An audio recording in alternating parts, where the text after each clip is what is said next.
امروز اومدم کنار کاک شعبان بزرگمرد ایلامی غارنشین. میخوایم باهاشون صحبت بکنیم ببینیم چجور شد که به غار پناه آوردن و این غار دستکند و کندن. بفرمایید.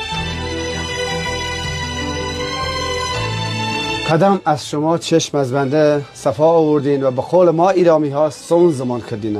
اینجا کلبه یا غاری که خودم با دست خودم ساختم و البته طبیعت به من کمک کرد. شاید ادعا کنم این سنگ خودش رو نرم کرد تا من بتونم راحت‌تر از این سنگ جدا کنم و سرپناه هم بشه. 4 سال اینجا زندگی میکنم.